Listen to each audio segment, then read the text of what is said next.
It's funny you say that because I picked up another woman who was a little bit older. Yeah. And I don't know what we were talking about, but we ended up. She said she had she said she doesn't think she's gonna have children, or she doesn't want to have children. But and I asked her why. She goes, I met people at the wrong time, or I didn't meet the right person when I wanted children. And she goes, as I've dated and got a little bit older, there's certain things I'm not tolerating. Exactly. Absolutely not. Yep. And it comes with time. Like in your 20s and stuff, you're supposed to be like learning all this stuff, but. And some people, and you just have to thank God that you haven't hit your 50s and then realize it, you know? Because that thought remained with me as to, wow, like, you've got to a certain age and there's certain things. She was, I'm happy with She was, I've got to the point in life where I'm so happy with myself, I'm unsure what I'm going to do when I start dating someone. I don't know if I'm going to allow someone to encourage. That's a good thing, because you don't want any and anybody in your space. Like, you should be mad picky because, you know, it's good for you. And then you find someone who's special and then you know how to treat it because you know what you want. Me, you, and the driver, we gotta get this photo together. We gotta get this selfie. Oh, open it. Have you got a bag? A bag for fucking what? You grocery shopping or something? You doubling up on these bags? I was like, wow, women are incredible. I've been out here every single weekend since I've been doing this, picking up people who have had amazing nights. Hoffman, I'm sleeping. I'm staying here. Leave me alone. I mean, I've always said this anyway, that this thing has killed me, but I can see I've aged. I look at my beard, mad grey hairs. It is mad. Oh, this is so sick, man. Yeah, I got a ridiculous. Yeah, so literally about 2-3. My audiobook's almost done. Just finishing it. Once I've done that, I'm gonna start releasing ridiculous amount of content. Wow. Yeah. The first question is actually crazy. How do you know when someone really likes you, really loves you? You know, my friends were so eager to actually pick up the pack the other day because I've told them about my experiences. Yeah. So I've seen that question. So I don't know. I don't think I answered it, if I'm honest. No. So I would say is what they do for you ultimately. Not ultimately.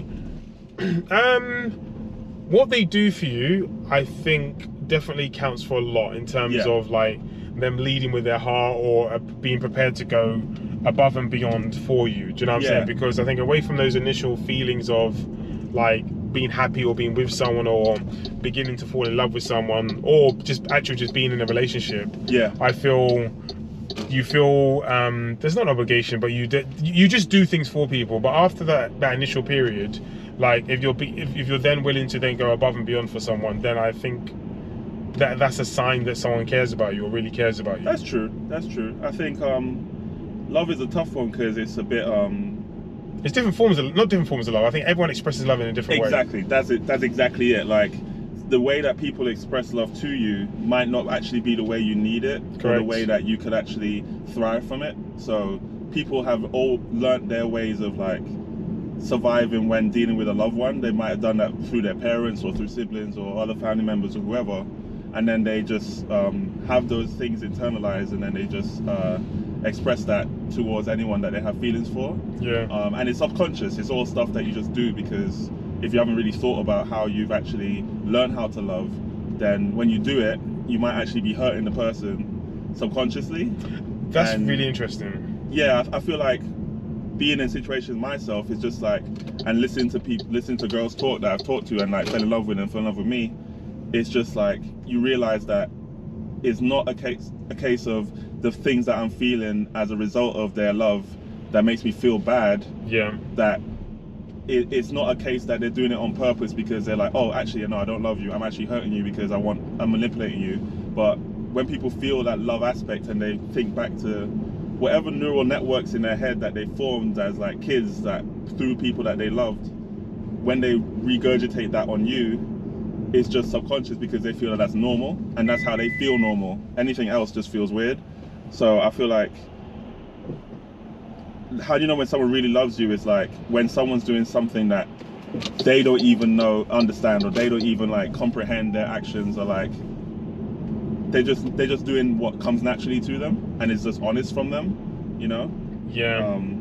So you said a few things which made me have a few questions, but I wanted to make sure I heard you out before I asked my question. So my friends who were in the car the other day, one of them, in fact both of them agree with this, and I think one of them said it, I'm not too sure who said it, but they said, like, for example, what you may deem as really important or good for you, like it might be very, very simple for your partner, and it might not actually be a way of them actually expressing their love for you, if that makes any sense, despite the fact I understand what you mean. Yeah, despite the fact that it means a lot to you. So yeah, it means a lot to them, but to you that's just normal. Yeah, or even vice versa, as to like, for them it's normal behavior, but for you it really means a lot. Right, so it might not necessarily display a show of love. It might be just a show of appreciation. Who knows? Yeah, I mean, sorry to cut you off, but I've been in that situation very recently where someone's looked at my actions and said that all these actions have spelled out something else and they've read it wrong.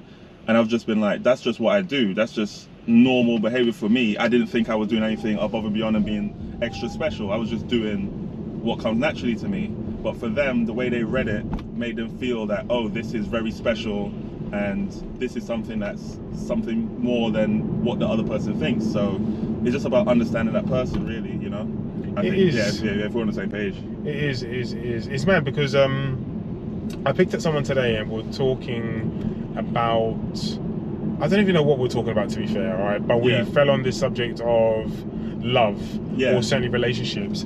And she was saying she has learned maybe her boundaries in some respects. She didn't say boundaries, but she said she had kind of like learned what her boundaries were, maybe learned what love was in some respect. And then I ended up asking a question as to, do you think some people go into relationships or go into situationships with the idea, knowing that they, how do I even word this? Knowing that they can control and knowing that they can manipulate people. Right. And I don't even know if I've got like, sorry, because I think she said she's ended up being in these situationships or relationships with people where they've maybe not had the best interests at heart for her. Right. And sometimes you can find yourself with someone who knows or is knowingly manipulating you because maybe you're not as confident as you should be. For sure. I think like going down that road of meeting someone who maybe has been abandoned in the past, or maybe has looked at someone that they've loved and felt a type of way, they've just developed defense mechanisms, and one of those defense mechanisms is 1,000,000% like manipulation, and knowing how to manipulate someone into giving you that attention that you crave so bad. And you learn that when you're really little, and then when you practice that so much that when you get into a relationship, when you get turned to an adult and get into relationships, you just start to do that, and that comes so naturally to you that you don't even realize that you're doing it, you know? It's like dealing with people who have dealt with rejection in their past. They learn certain things they learn self-sabotage. Like if you sabotage a new relationship, that person can't reject you because you're not being vulnerable with them. So you're basically taking the power back. And that's what a lot of people do. When they've been hurt in the past, they go, okay, this is never gonna happen to me again. Like I'm not gonna trust people. I'm gonna make up situations, and it's all subconscious. They don't realize they're doing it, you know?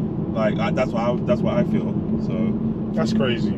Yeah, it's once you realize that look, you have to have your boundaries, because there's certain people that are just gonna be themselves, and if you allow that to happen, then the love that you're getting from them is gonna hurt you eventually, and then you're gonna start changing and you're gonna wonder why. But it's because you feel like you love this person and you're letting this person into your life, and they're doing things that you're just taking because you're like, well, we love each other and these are things that we're gonna have to fix, or the things that we're gonna have to deal with. That's just who she is. But subconsciously, and other people are gonna tell you, like my last relationship, my family were basically screaming at me like, bro, this one is not the one for you, you know? Like she's doing X, Y, Z. I can see from the outside that this stuff is gonna affect you in the long run. You have to remove yourself from that situation, because it's also a case of you're a type of person who is like the perfect archetype for her like self-defense mechanism from what she's been through.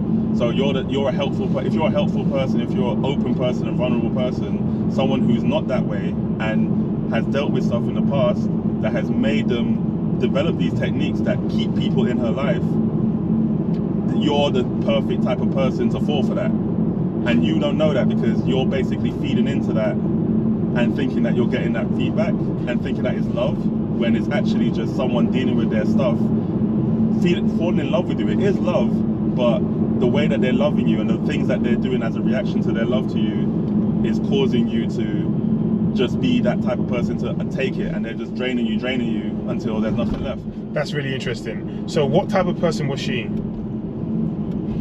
That's a lot, because I feel like she was the type of person who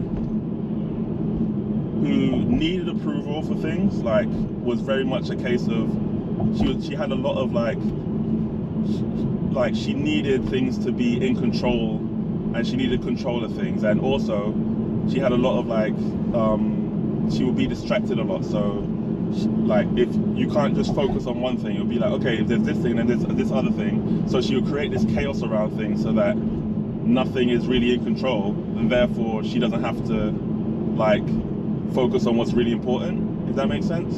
So I feel like for the love we had together, it was like, there are things that we need to focus on in terms of just the actual reality of life, and things that you need to actually make sure you get rid of. Like for instance, like she had like things that she needed to answer the phone for, like whether it's like people who needed to talk to her about legal things or whatever, but she would avoid that because that stuff is basically responsibility, and that thing and those things are things that actually make a difference. But if she continues the chaos around her, it means that everything's out of control, and therefore she feels at peace because she's made peace with the chaos that she grew up with.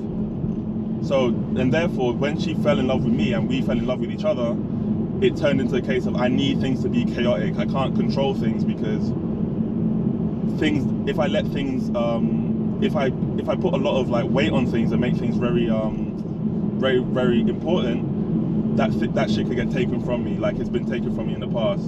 So I'm gonna keep it chaotic so that my brain is in a mode of where the chaos is actually feeding me and making me go, okay, I know how to deal with chaos. With chaos, it's just like whatever. So anything can happen and I don't care. And when it comes down to actually caring about things, you have to face it, look it in the face and go, yeah, this is important stuff. I need to focus on this. I need to get this fixed. But if you feel like you can't do that, then you're just going to throw a spanner in the works and just blow it up and go, well, now it's all blown up. Like, I don't have any responsibility anymore, you know?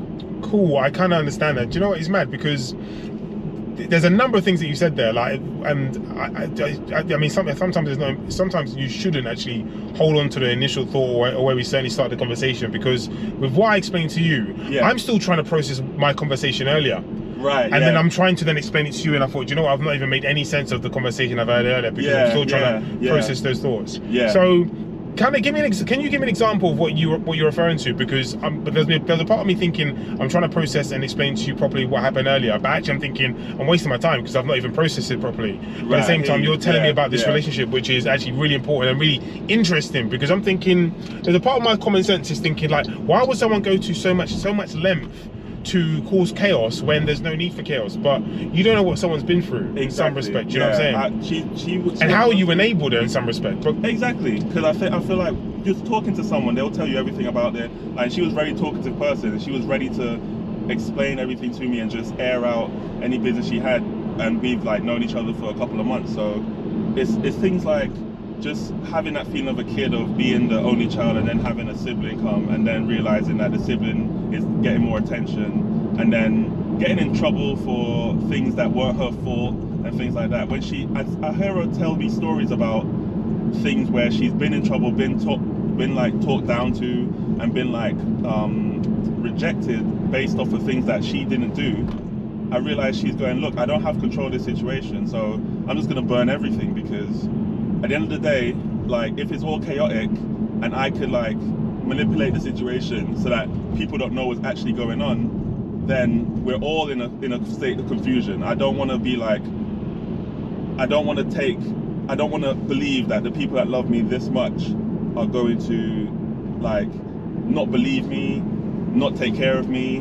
like, you know what I'm saying? I 100% understand you. I'm thinking, as a part of me, trying to understand why would someone do that, but like, yeah, I think it's just, we don't like it, everyone has different reactions, right? 100%. Like, everyone has different reactions. So for her, she was such a unique case, because like I'd never seen anyone like that, and it made me go, oh rah, like she's actually mad special. But in the sense of it, it's like, if you've learned this way of surviving all this stuff around you. Goes back to what you're saying in terms of how you were brought up. I was just thinking that. Yeah, literally, it all boils down to that, because you're constantly as a kid just learning how like life throws you down, and then you're learning, you're just by yourself in that, because you just get things in your head like that you've gone through when you're a kid, like 5, 6 years old, that you remember so vividly, and you have a reaction to that, and then when you have that initial reaction, it just forms in your mind. You lash out, and then that's how you react to everything. You just lash out, or you internalize. I'm definitely a person who internalized. Like, I grew up with a father who was like quite loud and quite energetic, and then if I was in trouble, it was a big thing. And so I was an internalizer because I avoided conflict. I didn't want that conflict. I didn't want him to raise his voice and things like that.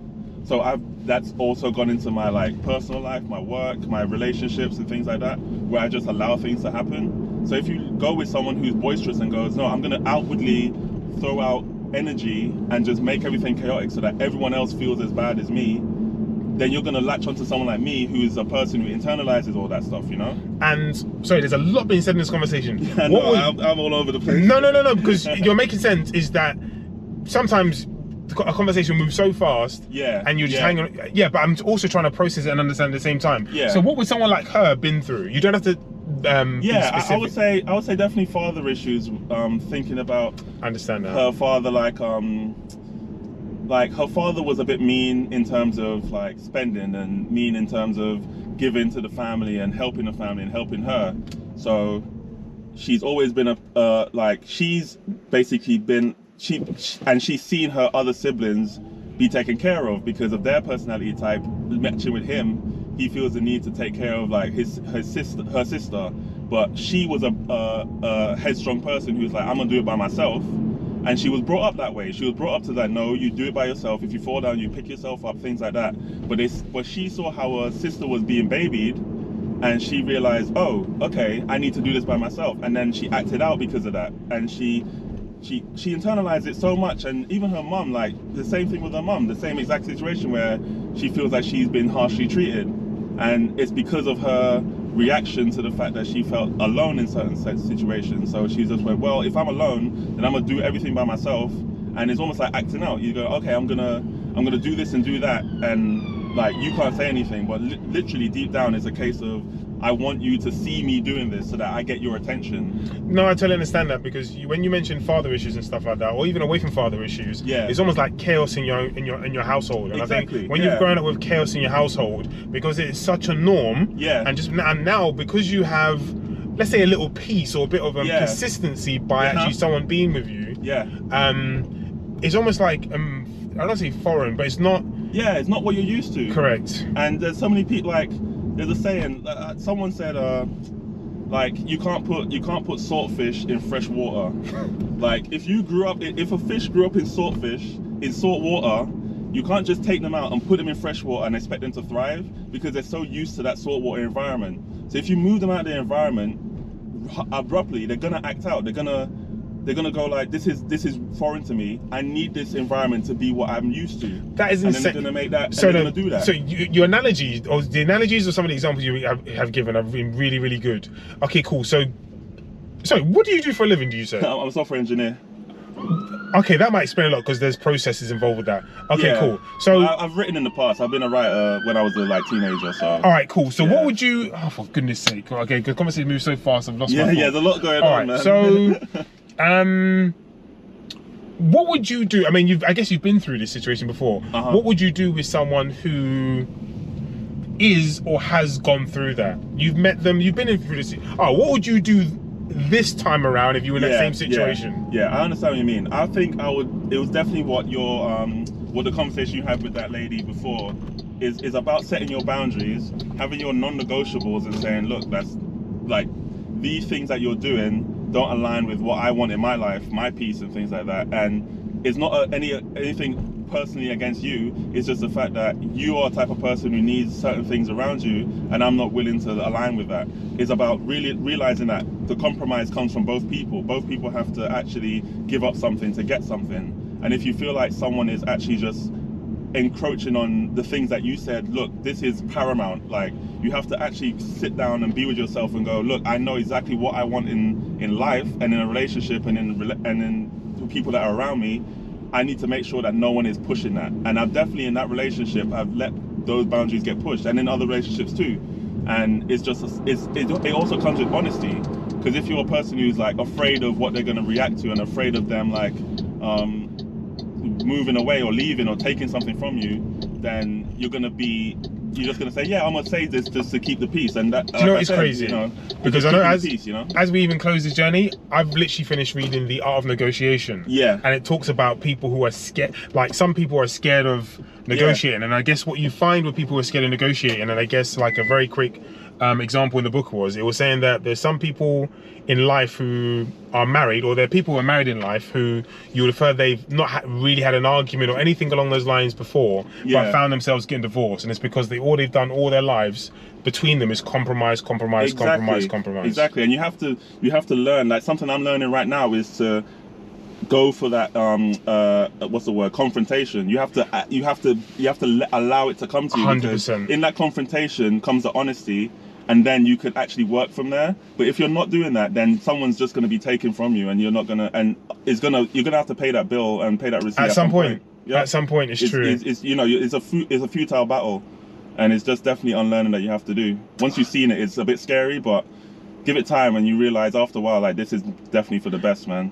Bro, that's been a phenomenal call. I didn't expect it. I'm glad, man. I'm happy. I didn't expect to receive all that. By the way, I'm going to have to you give me more to think about, because I didn't even process what the conversation I'd heard earlier with that woman. And it's funny you say that, because I picked up another woman who was a little bit older. Yeah. And I don't know what we were talking about, but we ended up, she said she doesn't think she's going to have children, or she doesn't want to have children. But, and I asked her why, and she goes, I met people at the wrong time, or I didn't meet the right person when I wanted children.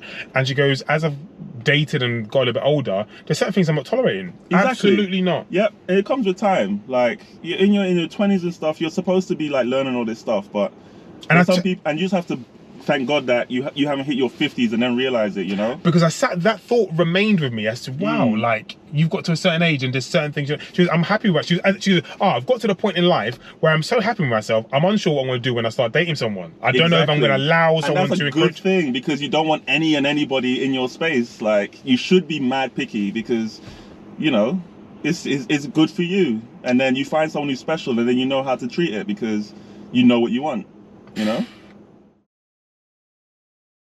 And yo, bro, this was amazing, nice meeting you. Yes, lovely meeting definitely you, add me bro. and we'll definitely chat. Yeah, for sure, sure. You have a good night, man. Thank you, you too. Oh, I'm gonna take a while. Don't worry, that's fine. Grab my cutlass.